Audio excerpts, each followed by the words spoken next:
Okay. I am not an narrator. I'm not a narrator. I'm not a voice actor, nothing of that sort. But I am going to attempt to give you a first chapter reading of Bloodwoven. If it turns out well, more power to us. If it doesn't turn out well, then maybe I should just hire somebody. But the idea is to do a reading that can go up on YouTube for free, just to give people a taste of Bloodwoven, see if it's something that might interest them. Um, I do want to start with the dedication. When you shine, I shine. Acknowledgements. I'm not going to read through all of them, but the book wouldn't be possible without a fantastic editor, a fantastic artist to do the cover, a stellar map artist named Jack. It's not me, it's a different Jack. But without further ado, Chapter 1, The Bonds of Hope.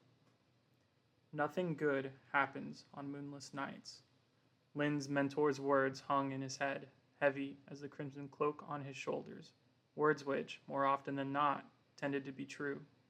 Either Margaret was going to give birth before they made it to the village of Lear, or Lynn was going to murder her insufferable partner, Eamon.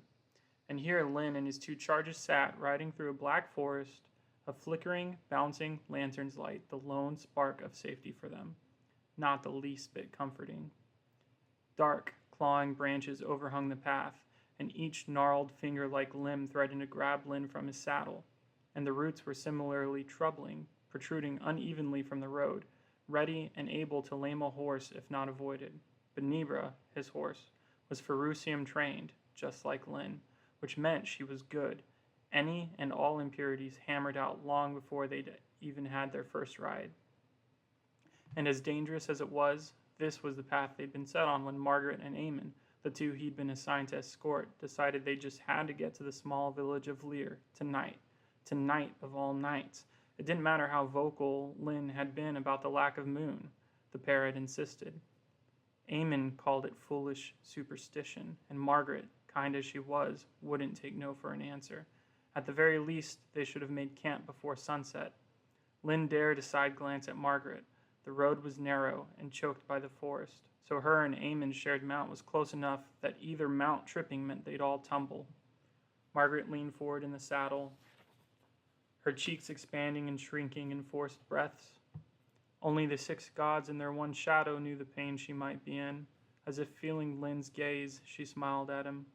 "We can stop if you need to," Lynn said, turning his attention back to the dirt road. "She doesn't want to stop," Eamon said.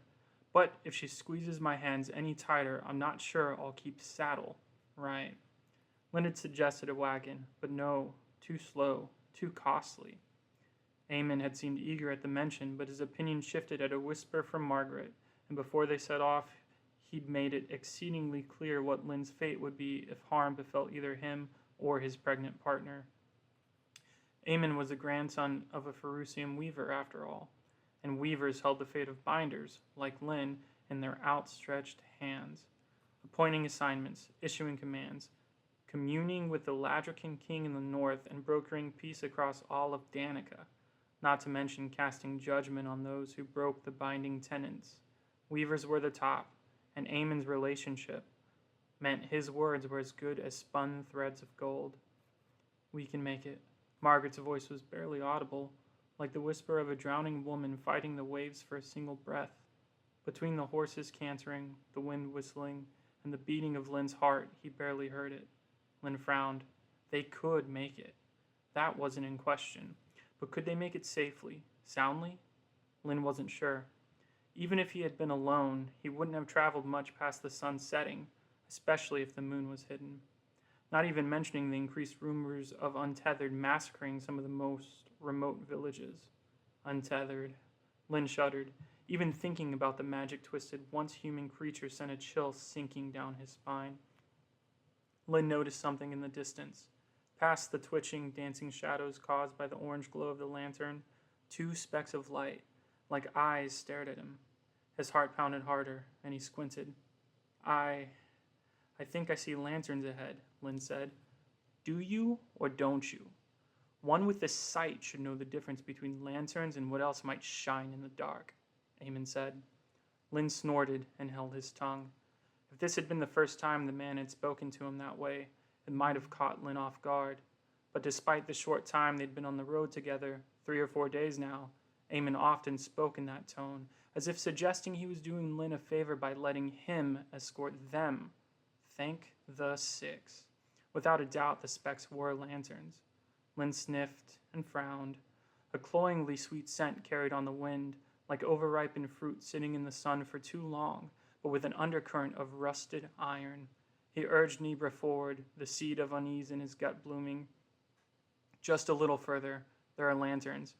What would we do without you? Eamon asked. You know, I'm still rather surprised they didn't send you with a partner. He pulled their shared mount closer to Lynn's. Aren't you, Margaret? Surprised, that is. Margaret winced and shook her head. Eamon shook his hands, arms still draped around her like he might protect her pregnant belly from view behind his cloak. The 2 horses slowed as they came into the dim light, shed by the 2 hanging lanterns marking the edge of the tiny village of Lear. Worn posts were stamped into the ground, and a short stone wall, no more than knee-high, went wide in either direction, as if a wall that low might keep out anything, let alone untethered or bandits. You should know how it is, Lynn said. Ferucium binders are spread thin as things are. 1 escorter per pair is all that's needed to keep the peace. He shrugged. But if the last few days haven't proved my worth to you, I don't know that having a partner would change that. Before Eamon could respond, Lynn nodded toward the tightly packed homes. His orders had been simple. Take Eamon and Margaret to the Ferucium hold, but having a few days' rest at Lear would do all of them well, especially Margaret. The baby, it's coming. Margaret alternated between word and breath, and even underneath the warm lantern glow she looked pale and sickly. Sweat covered her skin, sticking strands of her dark hair across her brow and cheeks. Now? Eamon asked. Yes, now, Margaret hissed the words like a curse. Lynn scrunched his nose as they crossed into the village. Riding in as quickly as they did likely disturbed whatever peace the town had. Lear, in a few words, was a collection of small, closely packed homes. Few had a porch, while others looked barely built well enough to be considered shacks. Each home bore a single lantern, though not all were lit. The dark forest swallowed the village, wrapping around it with greedy hands. He scanned the thatched roofs, straining his vision to the darker portions of the village where light met shadow and blurred. Physiker! Eamon shouted. Lynn swept from Nebra and rushed to help Margaret from her position. When he reached for her hand, Eamon took hold of Lynn's instead and gracefully left the saddle. His grip was soft and gentle, but his tone was far from it. Are you just going to stand there, staring, escorter, or do you plan to let the mother of my child give birth mounted on a horse? Eamon frowned and straightened his cloak as he spoke. Lynn studied the way the man moved. Watching him, it was hard to believe Eamon was a Ferucium binder like Lynn. Even if he wasn't an escorter, he was still a soldier. Eamon moved like he hadn't had a single hard day in his whole life, and the way he bandied Lynn's position around as if it were an insult made it hard not to strike the man. But that would be paramount to striking a weaver, so far as Lynn understood it. Without his help, Lynn eased Margaret from her saddle. I've got you, Lynn whispered. Margaret nodded weakly, her breaths coming in and out in steady whooshes. Please don't stray far. Lynn felt like he understood her meaning, or perhaps it was wishful thinking that despite Eamon's attitude, Lynn and Margaret might have become friends on this short journey. They were both Ferucium soldiers, and both had a love for watching people and describing them. Though Lynn often focused on people's oddities, Margaret had, on many occasions, remarked only on the good qualities she noticed. We need a physiker, please, Lynn shouted. A wrinkle-faced man with a wiry gray beard waddled from beside a trough, a small goat following on a rope that looked a tad too tight around its throat. The man smelled like rancid meat and, when he was close enough to be clearly seen, looked like he'd recently rolled in a mud pit.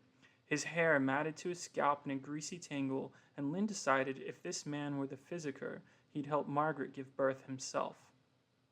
Lynn approached him, blading his body so Margaret didn't have to be any nearer than necessary. He stared flatly at the man's thick fingers and nose, a nose that looked as if someone had stolen the meat of it, leaving behind sad cartilage and sadder nostrils, as deflated as they were. It was as if someone had, against their better judgment, stolen the piece of his nose that allowed him to smell himself. Not that the six gods or Margaret would smile upon Lynn for thinking such things. She'd likely point out that he looked well loved by his goat and had jovial wrinkles around his eyes. But Lynn noted the smell and the nose and knew he'd tell his friend and mentor, Denro, all about the man. The two of them would always trade descriptions of people when they saw each other after long stretches. Between this man and Eamon, he'd have stories for an entire night now. Lynn blinked as he realized the man had been speaking to him. "What?" he asked. "Sorry, sir. I asked if I could help you." Lynn frowned at the man's dialect. "Are you Lear's physiker?" "That'd be Peter Collier, home across the way." The man waved, and Lynn quickly wheeled Margaret around, rushing her to the larger-than-average building the man had waved at. "Did you see his nose?" Lynn asked. Margaret clutched his arm tighter and gave a slight shake of her head, but she didn't speak and seemed entirely focused on her breathing. In, out, in, out, in. Lynn's ass and legs ached as hard as they'd been riding, and he couldn't help the pang of guilt he felt at thinking about it. If he was this sore, how much worse must Margaret feel? "Almost there. Eamon, this home," Lynn said, jerking his chin toward the wide home near the northern edge of the village. "Obviously," Eamon said dryly.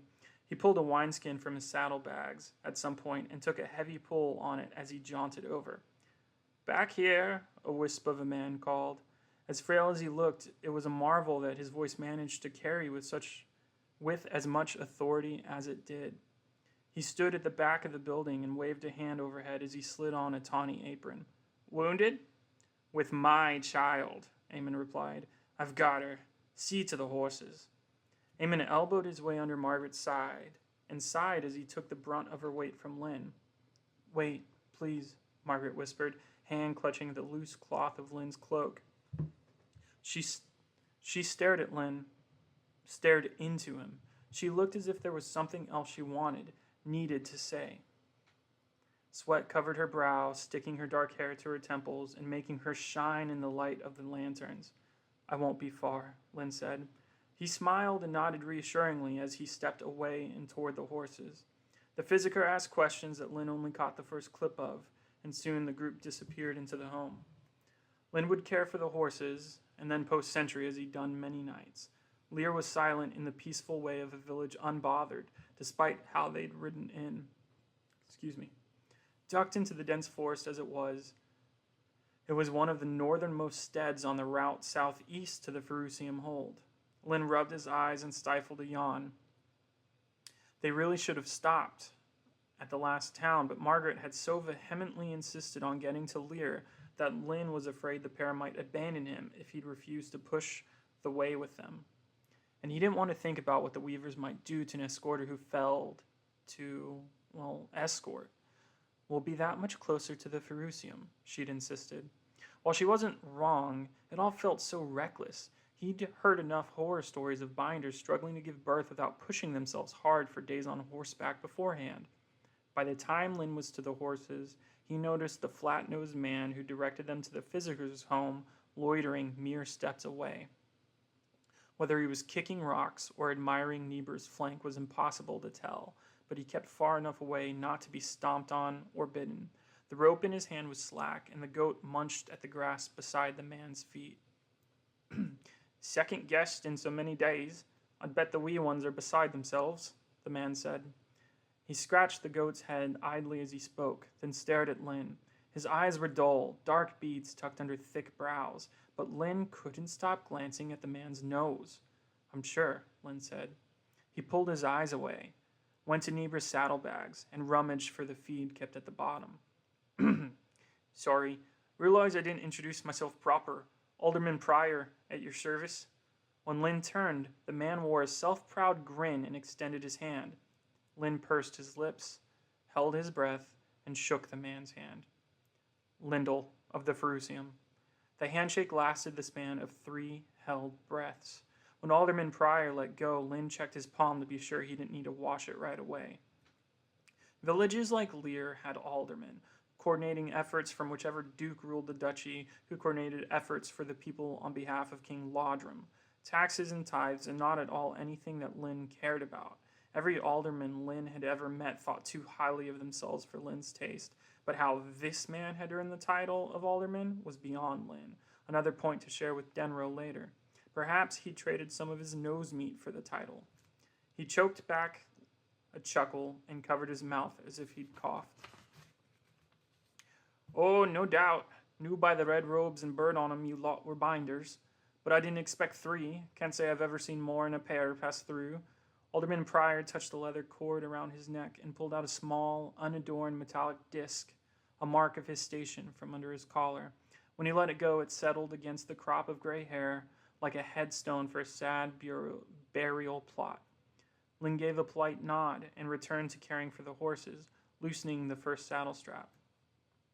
Well, there are 3 of us, Lynn said, then grunted as the strap came undone with a pull. As you so keenly noted, because I'm an escorter. Different role than most, just here to help them get back home. Alderman Pryor cleared his throat. With Nebra's saddle off, Lynn moved past the man to Margaret and Eamon's mount and began working the straps of that saddle. Alderman Pryor rotated with Lynn, taking a small step as if he might follow him.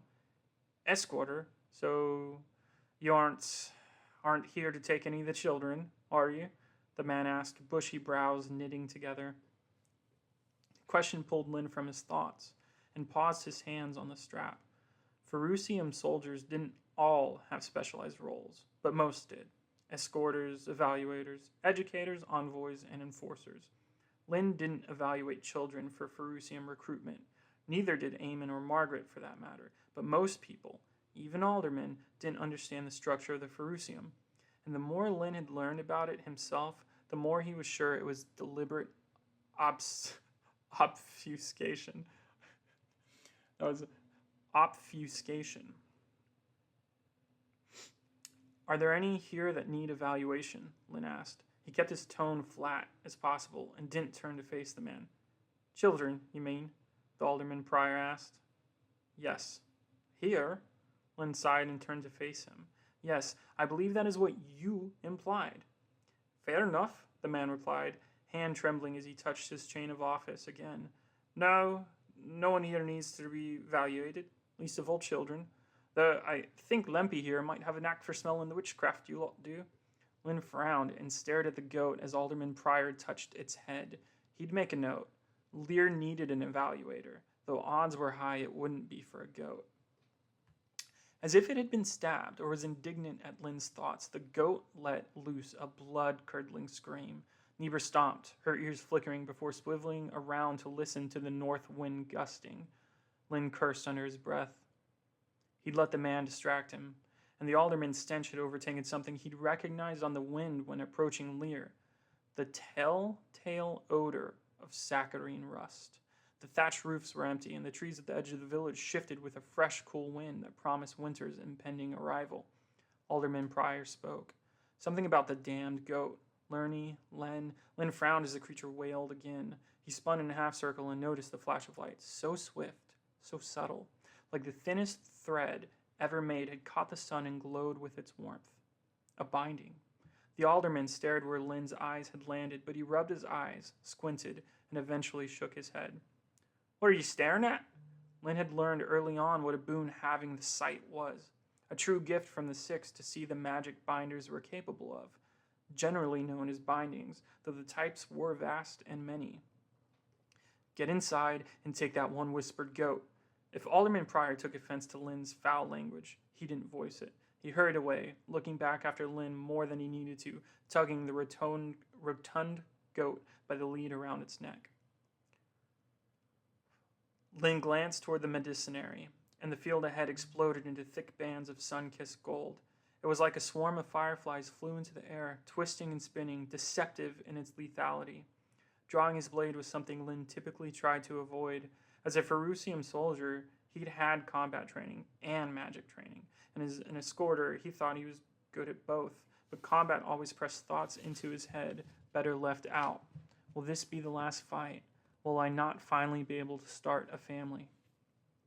Well-oiled, his sword was silent as he drew out the fine Ferucium steel.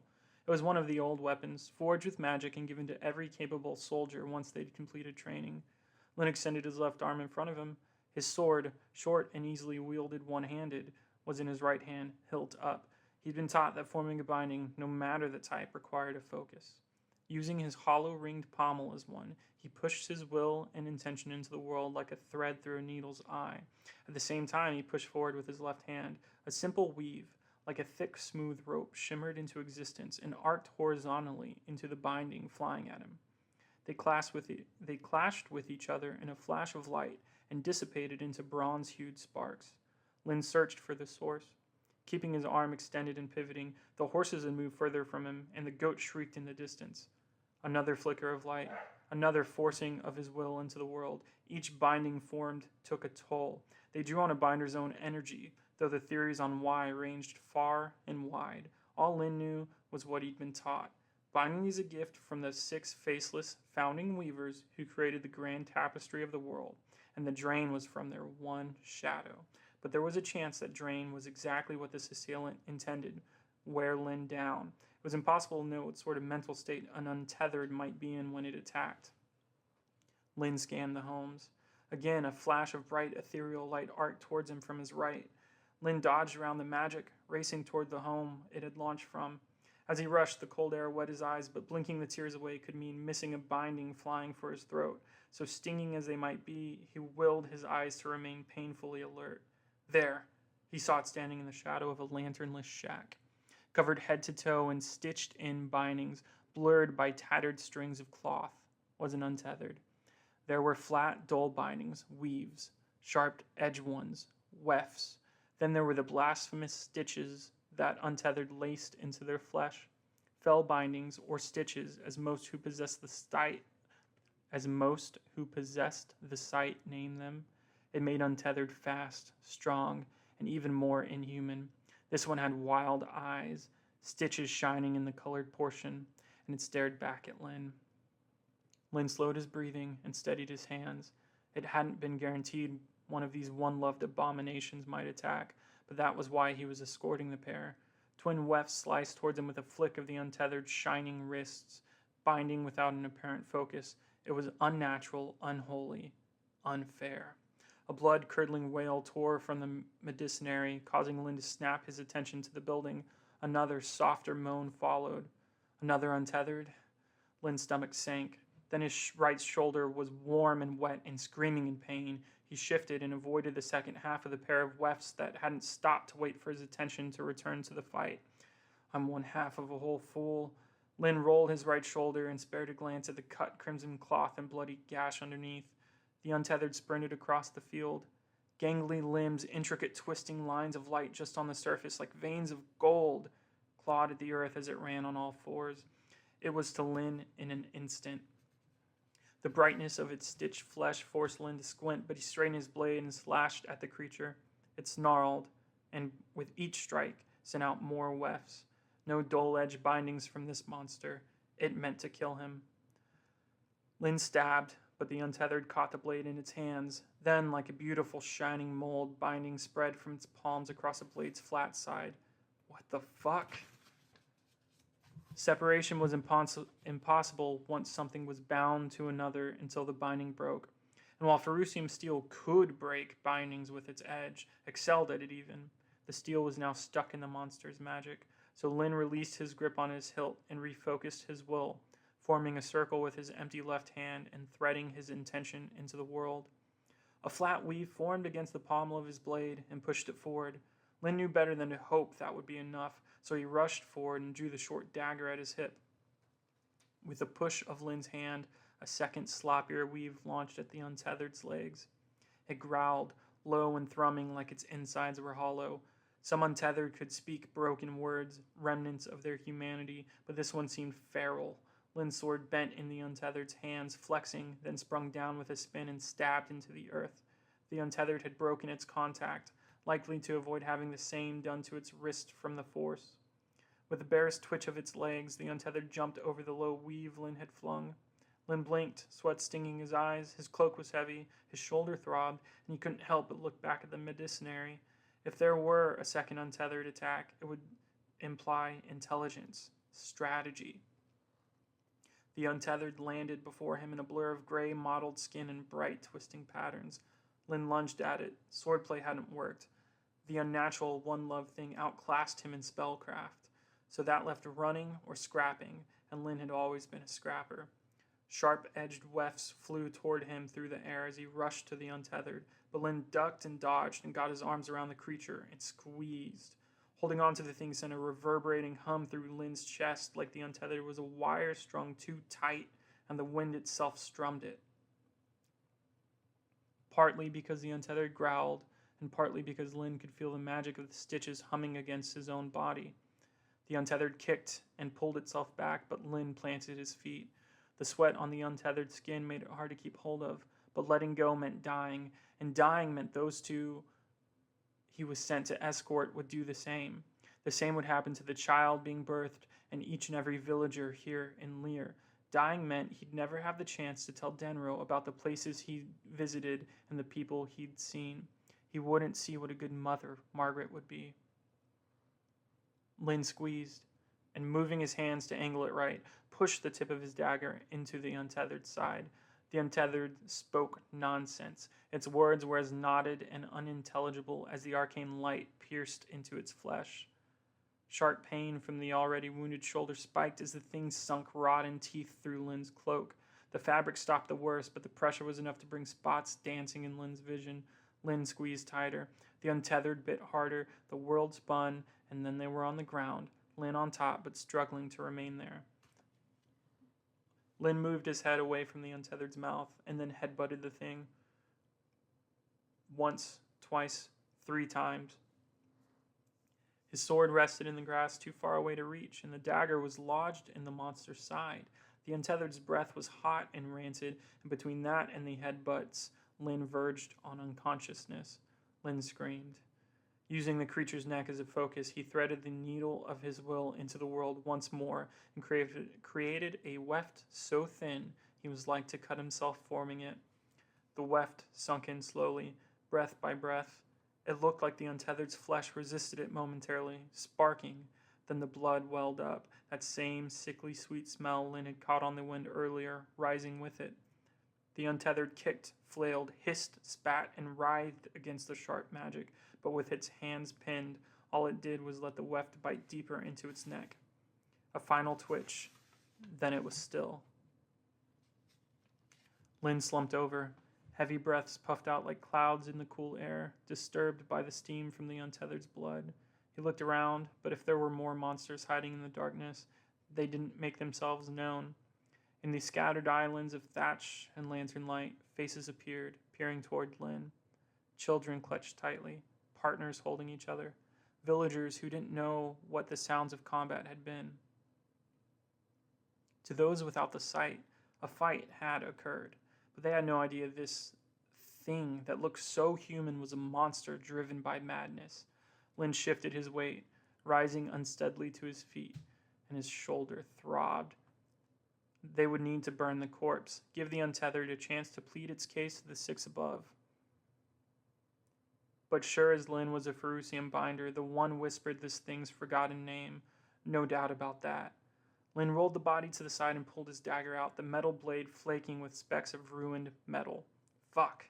He groaned and slid it into the leather at his waist. Then he found his Ferucian steel blade, no worse for wear. There was one positive thing about the village's size. It wasn't far to limp to the medicinary. Unfortunately, the short distance meant Lynn didn't have time to plan for if there was another untethered within that had caused that terrible scream.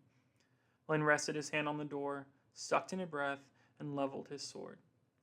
The back door creaked open with a push, and Lynn shuffled into the candlelit hall. Eamon stood in the center of the room, a dagger flashing in his hand, and a look to his eyes just as dangerous. A woman, pale and dark-haired, stood across from him. Her face was twisted in rage and fury, and tears streaked in a layer of dust on her face. Second-guessed in so many days. Wasn't that what the alderman had said? "Where were you?" Eamon spat the words at Lynn. "Escort her." The woman shifted as if to run through the door. She didn't have any stitches visible on her exposed flesh, and her mouth screwed like she planned to say something, but Eamon moved with her. "She killed her, attacked us right after Margaret gave birth." "Killed her?" Lynn whispered. Shadows danced along the unadorned wall at the far end of the room. Cots lined the closest wall with cabinets resting overhead. Blood-soaked sheets were bundled at the foot of the nearest cot, draping onto the floor beside. Margaret lay amid it all, her face pale, eyes open and unfocused. A line across her throat like a grotesque necklace. She had an unmoving bundle in her arms, swaddled in the same blood-stained sheets. Lynn sucked in a breath.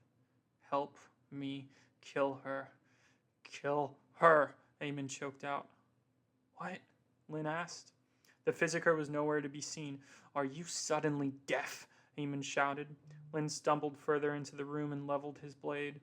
The woman's hair was as dark as Margaret's, her skin just as pale, and she had streaks of blood along her forearms and face. She shook her head. "I didn't—" "Shut up!" Eamon hissed. He pulled his right hand and started to form a slender, sharp weft. It didn't make sense. It couldn't make sense.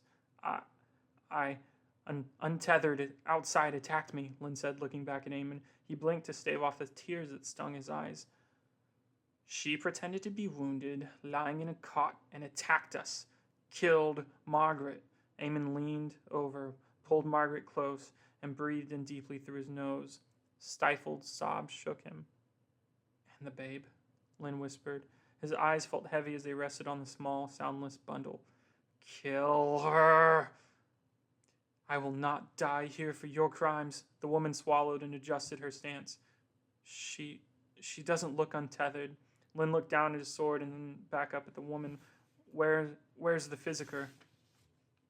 "Did the monster knock the sense from you? I'm telling you, she attacked us. Do your duty."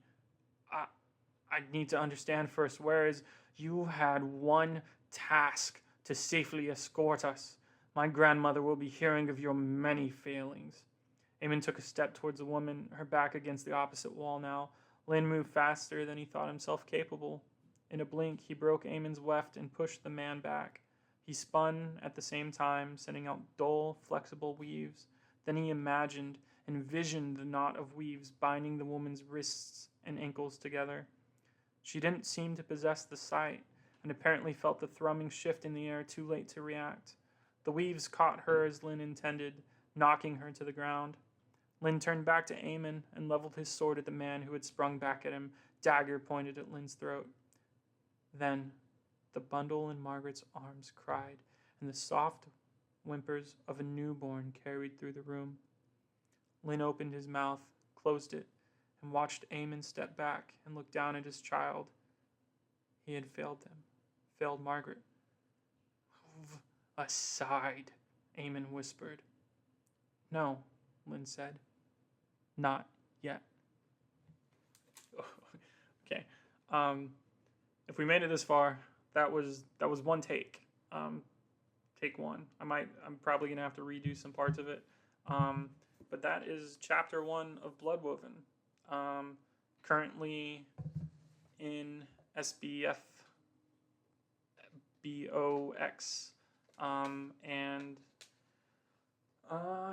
Yeah, pretty passionate about the story. Lots of up and downs. So if you got to the end of this video, I really hope you enjoyed it, and I hope you will consider picking up a copy. It's available on Kindle Unlimited. We don't have an audiobook produced yet, but I'm looking into getting that done. And ebooks, paperback, hardcover. If my specific writing style interests you, I do also have a prequel novella, sort of a prequel, not really.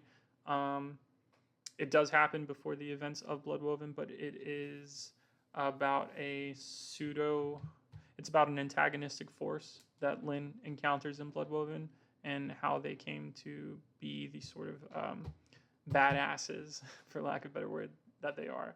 And then I also have, this is a short story collection, 7 short stories, wildly different. None of them have anything to do with Bloodwoven, and I wrote a lot of them before I wrote Bloodwoven, so they might not be as good, but I still think they're pretty solid stories. Most are dark fantasy, and again, Bloodwoven is available through most retailers. If this if this first chapter kind of caught your eye, caught your ear. So thank you. Bye.